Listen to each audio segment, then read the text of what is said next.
let's have a conversation. I want to take this time to thank everybody for their support of myself, Mark, and the music and mental health movement. Please take this time to like, comment, subscribe, and hit the notification bell to get notified of when I drop some more great content. Thank you. Hi, everybody. Let's get to these comments. Shout out to you. Can't stay, but we'll be in and out here and there. Thanks for stopping by.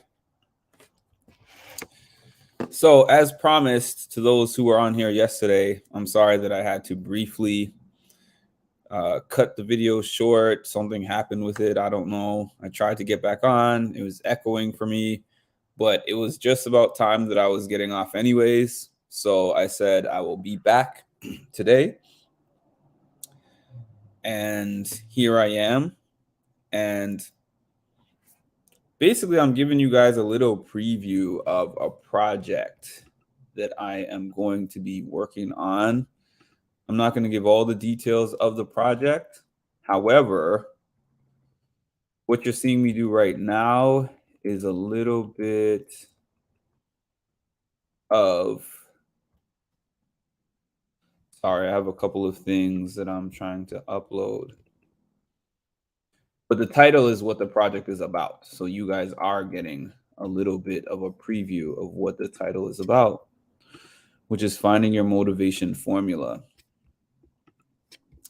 And what interested me in making something about finding your motivation formula is because people see me, especially in the last year or two, and all the things that I've been doing since the time I started with this YouTube page.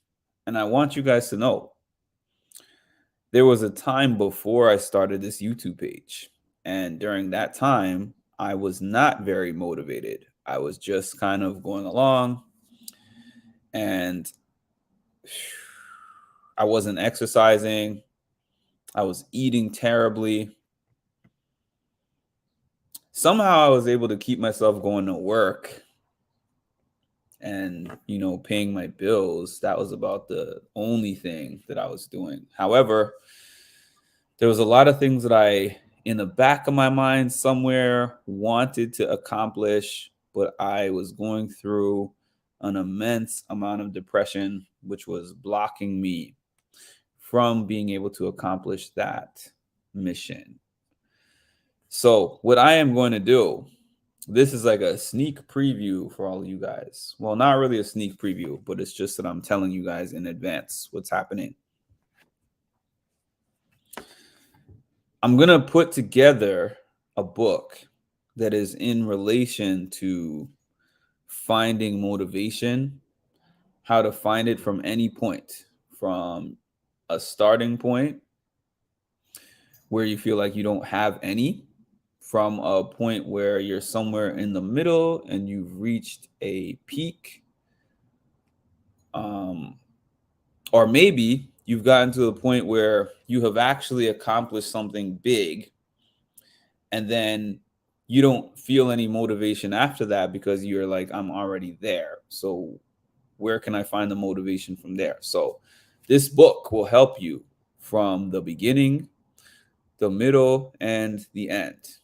So look out for that. I don't know how long that's going to take me. I've already started, but when it's done, I'm going to definitely have a book. Hopefully I'm going to have like an audio and maybe some videos even.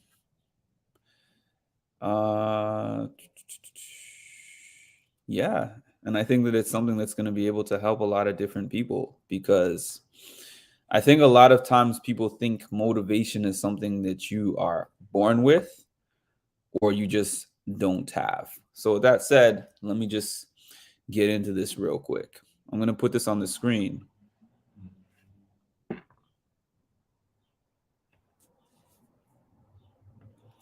Motivation is defined as the process that initiates, guides, and maintains goal-oriented behaviors.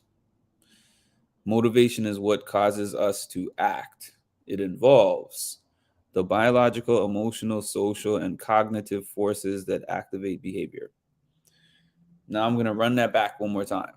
Motivation is defined as the process that initiates, guides, and maintains goal-oriented behaviors. Motivation is what causes us to act. It involves the biological, emotional, social, and cognitive forces that activate behavior.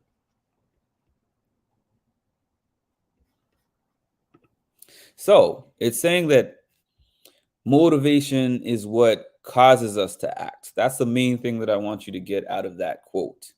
Motivation is something that causes us to act. Why I keep repeating that is that motivation is not an action. Motivation is not a feeling.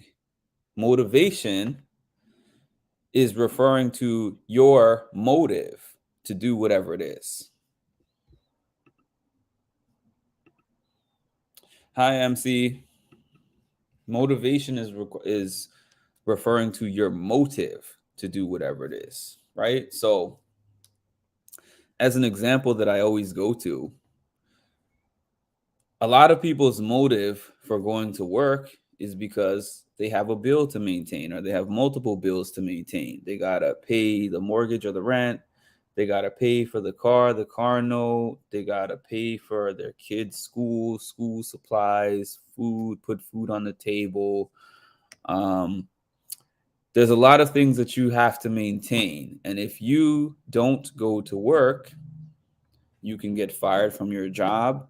And if the job is your only source of income, then it's a domino effect. So that's that feeling of motive when you wake up in the morning. When you set your alarm for 8 o'clock or you set your alarm for like 7:30 and you need to get to work at 8 o'clock, let's say, and then you hit the snooze button and then all of a sudden you sleep through the next alarm and you look at the clock and it's like 8:30 and it takes you 20 minutes to get to work. You're panicking. The reason you're panicking is not because you love work. It's because you need the income that work provides you in order to take care of those bills, to maintain those things that you need in your life. So your motive for participating in the work is to get the money. Now, that's not to say that some people don't love work and love their jobs, but you see where I'm going with the analogy. You see where I'm going with the analogy. Now, for me, if I wanted to use this YouTube page as an example, there are things that I don't love about having a YouTube page, and I'll tell you what they are. I'll tell you some of the main things that they are. Making thumbnails, making like intro videos, outro videos,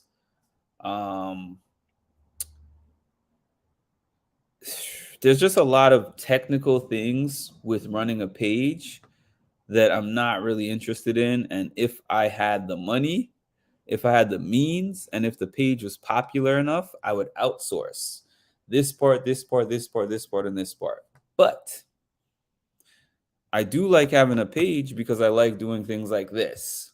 So in order for me to continue to be able to do the part that I love the most, which is speaking and just connecting with my subscribers, it requires me to do the things that you have to do behind the scenes to increase your engagement, to make sure your numbers keep going, to make sure you meet the requirements to stay monetized, to get monetized and stay monetized.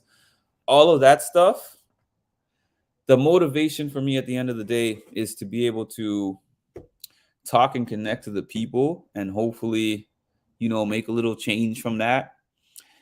And in order to do that, it requires me to do all the little things, all the little steps that I might not necessarily always love.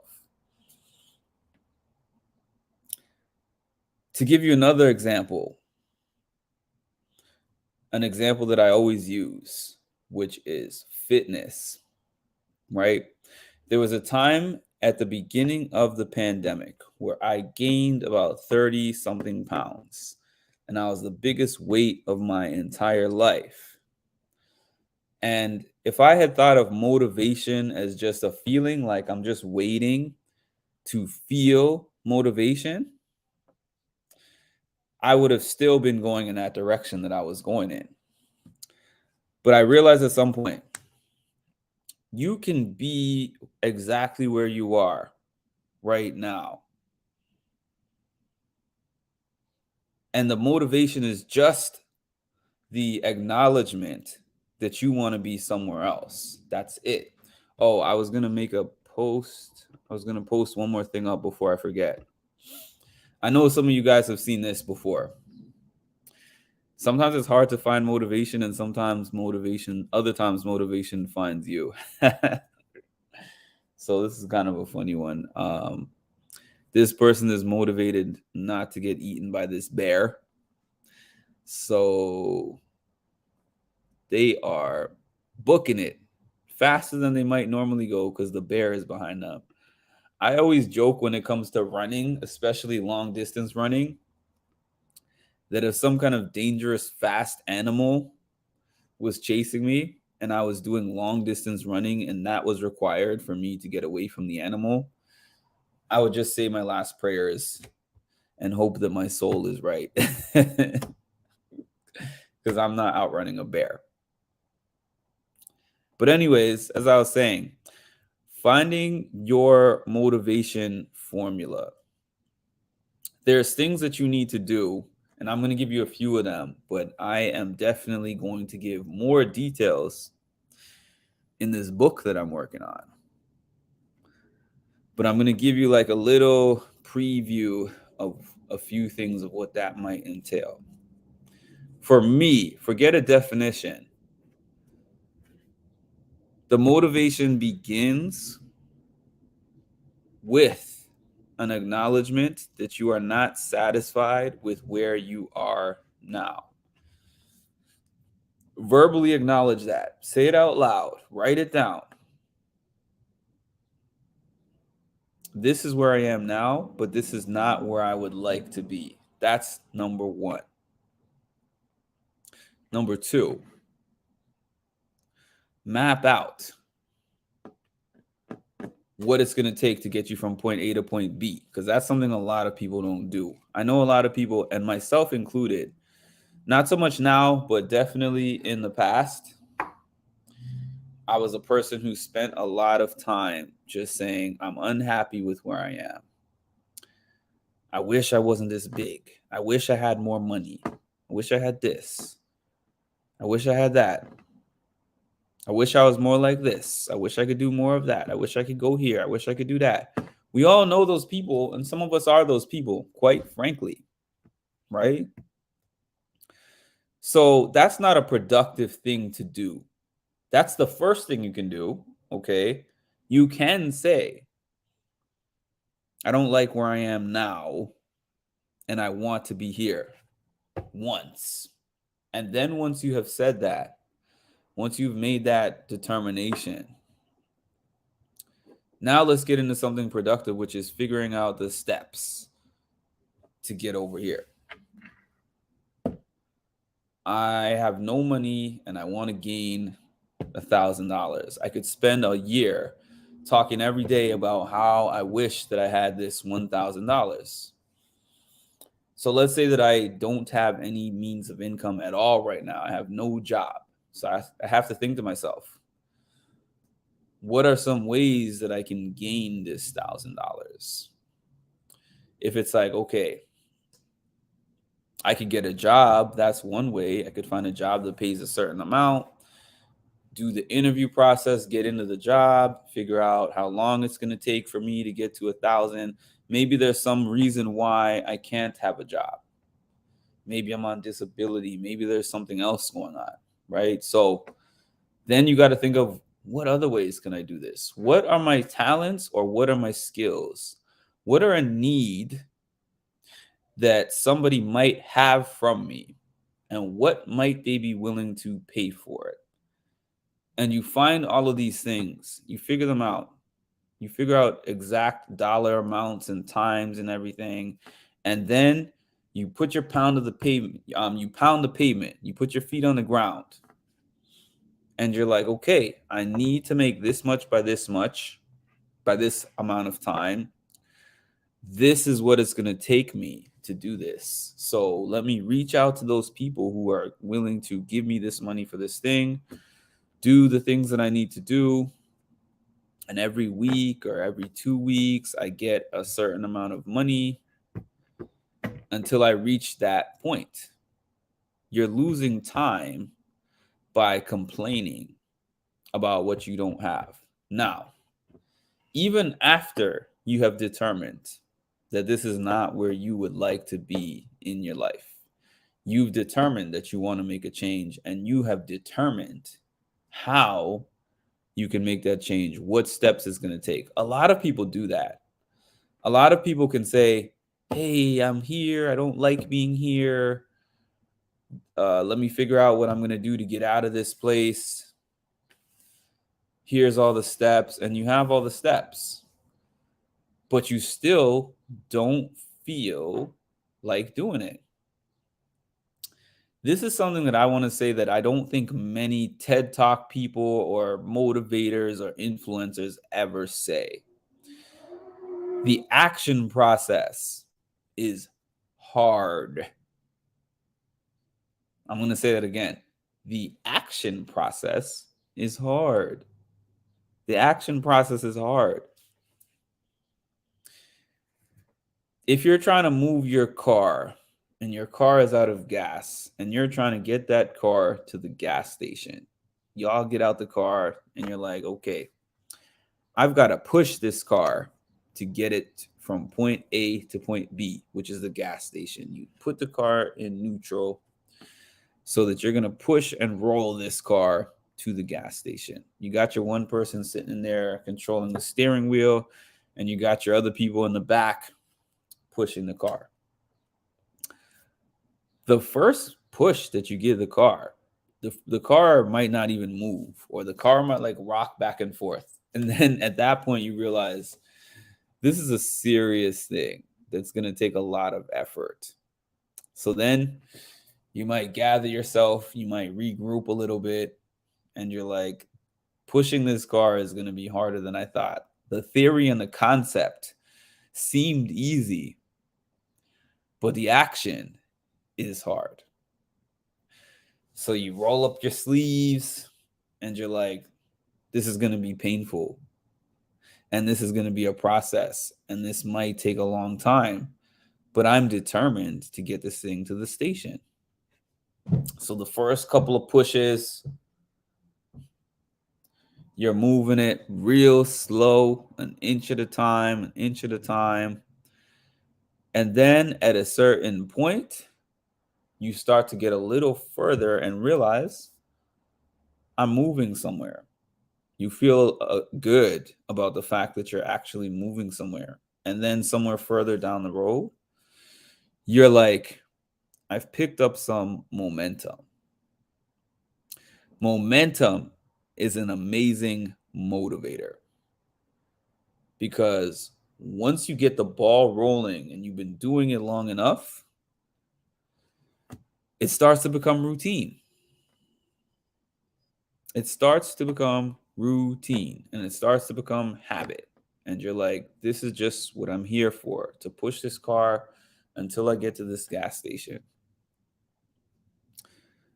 But there are parts at the beginning where you think about stopping. You're like, this is really hard. I don't feel like I'm going anywhere. Maybe there's a certain point where you push and you start running out of energy. And you're like, what I set out to do might have been overly ambitious. Maybe it's something that I'm not really cut for. Maybe it's something I'm not really capable of. In those moments, you think about how far you've come. Instead of thinking about the end, think about where you were at the beginning and think about how far you've come. And maybe it might be time to take a little break, mentally, physically regroup. And then you're going to be ready for your next push. It's going to take multiple pushes. Let me put this back on here. Motivation is defined as the process that initiates, guides, and maintains goal-oriented behaviors. Motivation is what causes us to act. It involves biological, emotional, social, and cognitive forces that activate behavior. The process that initiates, guides, and maintains goal-oriented behaviors. So in my example of the car, because you want the car to get to the gas station to fill it with some gas so that you can now drive it the way that it's supposed to be driven, your motivation started there. And now it initiated, guided, and maintained goal-oriented behaviors. It's a simple one in this case, like pushing the car is what you're doing. Nothing more, nothing less. You are pushing the vehicle so you can get it to the gas station to fuel it up. It's the thing that sustains you. Some people look at me and see the things that I'm doing and they're like, I wish I could be motivated like you. And I'm not even just saying people, I'm just assuming people feel that way. People literally tell me that all the time.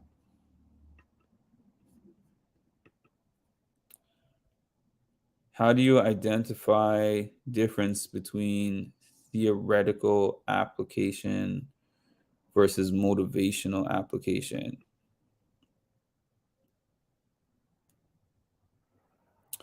So I'm trying to make sure I understand that question. Maybe I guess you're asking me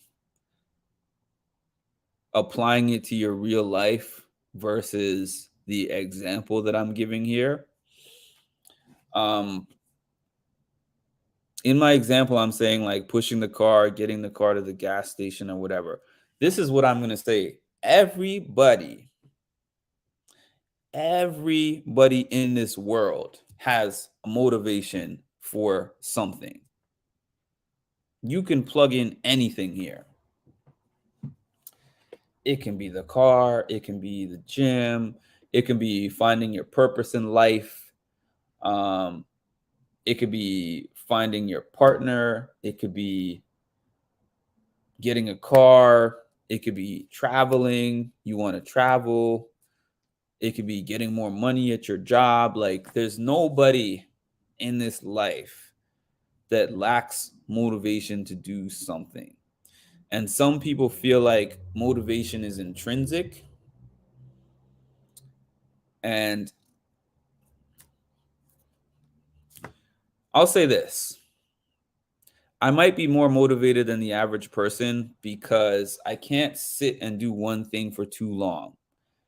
My mind is always thinking of something more that I need. But even somebody whose mind does not go like mine, where you're like, what's the next thing? What do I have to do next? I need to get somewhere. I need to be going somewhere. Your motivation could be something smaller and it could be something more simple that applies to you. And to be able to start doing something,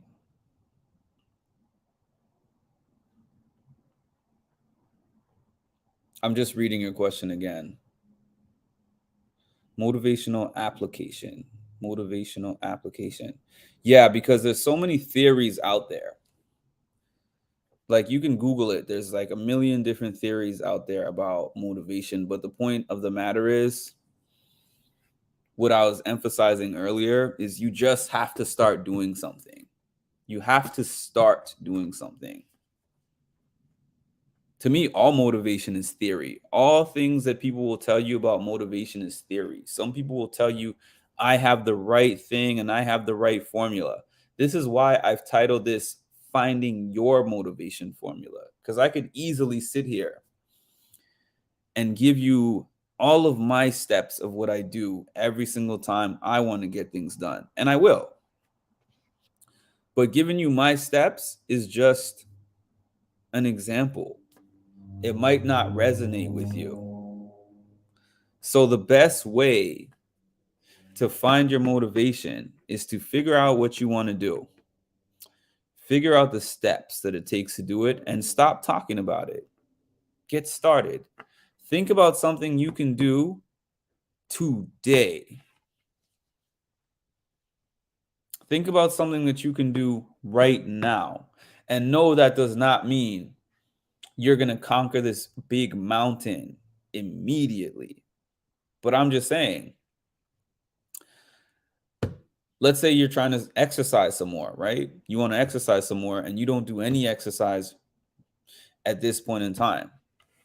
If possible, you could be like, you know what? In order to get this thing started, I'm going to take a quick 10-minute walk around my block and come back. You just started with your goal. It doesn't mean that you're so far along, but it means that you started. If your goal is like,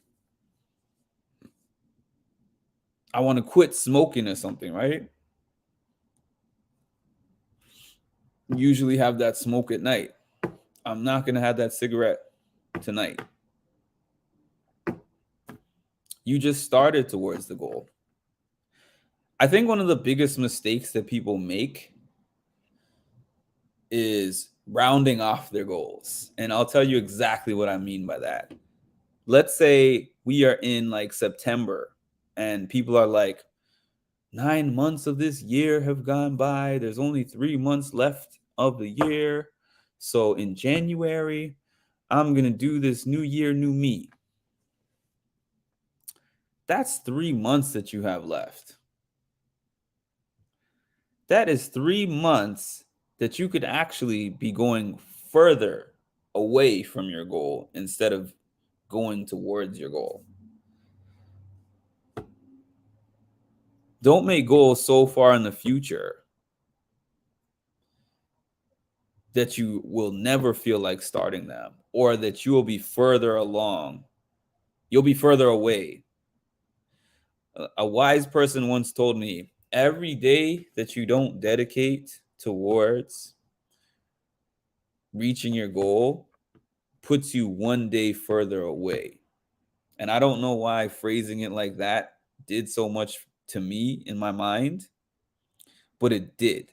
And the reason it was said to me was because this person was assisting me with reaching a goal and was holding me accountable and asking me like, Mark, did you do such and such that you said that you were going to do towards your goal?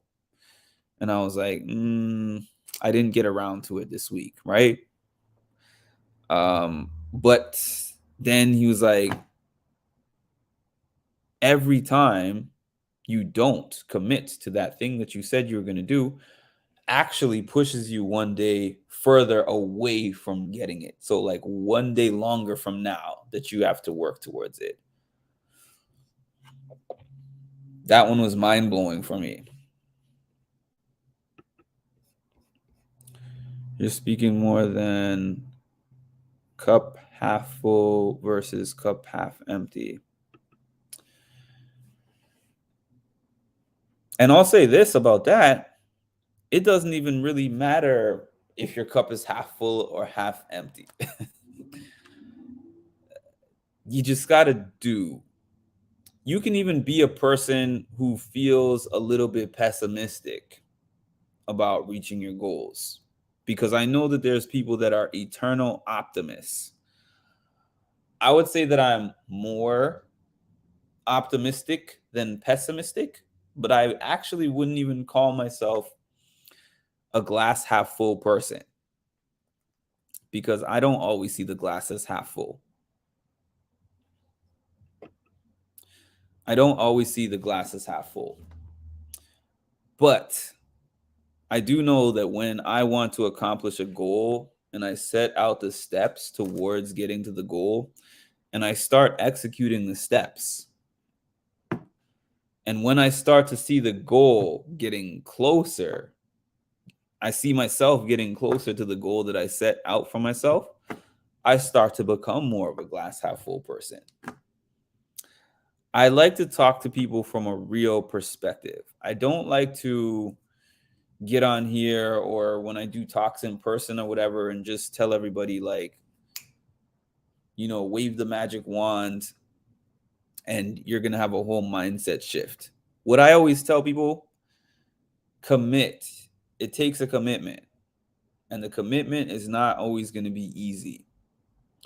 There's always going to be bumps along the road. There's always going to be times when you doubt yourself. There's always going to be times when you're like, even though I've come this far, there's still so much further that I have to go. There's going to be times when you want to stop. There's going to be times when you're unmotivated. There's going to be times when you feel depressed. There's going to be times when you just feel like giving up. But during those times, think about your why. Think about the reason why you started. Visualize yourself at the finish line. Think about how you would feel at that point that you're aiming to get to. Are you going to feel happy? Are you going to feel relieved? Is it going to be like some big life accomplishment, a bucket list item?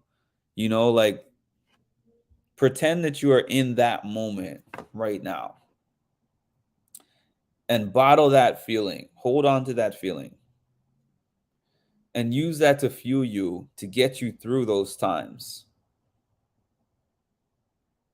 when you feel like giving up, when you feel unmotivated, and when you feel depressed, and when you feel like you have a setback, or when you feel like the road is too difficult, or when you feel like I'm lonely here because I'm the only one on this mission and nobody else is on this mission with me.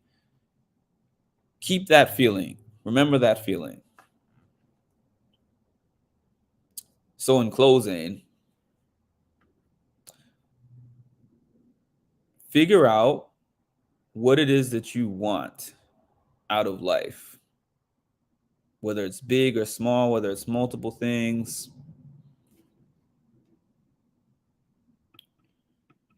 Are you still doing extended counseling membership? Thanks for the reminder, MC. I have a mentorship, what's it called? Tier. I have a mentorship tier. Give me 1 second. Give me 1 second so that I can see if I can put that up. I'm still here though.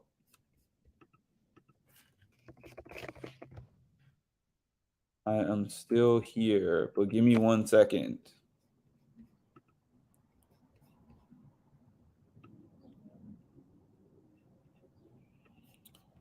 Give me 1 second so I can show you guys.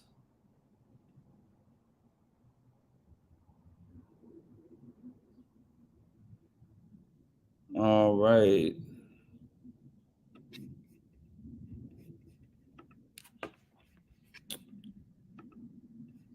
Couldn't find the link. That's okay. I should be prepared with this stuff, actually. Thank you for the reminder. I should be prepared with this stuff ahead of time. Next time I'm going to be more prepared. Share screen. Let me see. So I do have a mentorship tier for anybody who is interested in that. Where are we at here? So this is stuff that is available for my regular tier, and those who are already members know that. 2 member chosen video topics per month. One of them will be live and one of them is pre-recorded. So for those, this part is the one for those of you who want to subscribe to a mentorship tier. That includes 30-minute one-to-one peer mentorship coaching session. With this perk, you will receive a single 30-minute peer mentorship session for the month. So that will be with me. And I offer that either via phone call or via video call, whichever one you feel most comfortable with. And during this session, you and I will sit down. Before we even get to that point, I have a questionnaire that I will have you fill out. And then we can get started talking about goals that you would like to accomplish and how to tackle those goals, because I'm specifically a motivation and an anxiety coach and a peer specialist, a certified peer specialist certified by the state of New York. One positive quote per week on the membership tab. I have a monthly Mark Talks, which will be similar to what I'm doing right now, except it'll be exclusive to you with that membership tier. And then priority response to emails during business hours. That means that you can email me any questions relating to your coaching via email. Since for now, the talk is only going to be one talk per month, I know that there will be a lot of things that you might need to ask me in between that time, and I will still be available for you to email me, and I will provide you with responses to your various questions. And thank you to MC for reminding me, because I have not been reminding people of that membership tier, but that's a membership tier that I have available for anyone who is interested in doing coaching sessions with me, because I am now a certified coach. And also, I have 8 years of experience as a peer coach. I have a certified peer specialist certification that I got in 2015. I've been actively working as a peer counselor for 8 years now, and I have counseled hundreds of people, different age ranges, all the way from the youngest person I ever had for a counseling session was 6. And I've had a lady in her 90s, in her late 90s. So it's been a very wide range. I've talked to people about things they're facing in like school, in high school, post school, later ages of life, midlife, my age,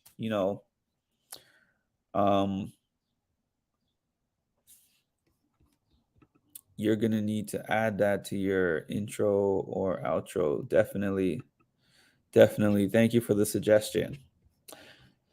And once again, I want to thank all of you guys for tuning in, for your support. And I look forward to connecting with you again in the future. And I hope everyone has a great Sunday. Talk to you soon.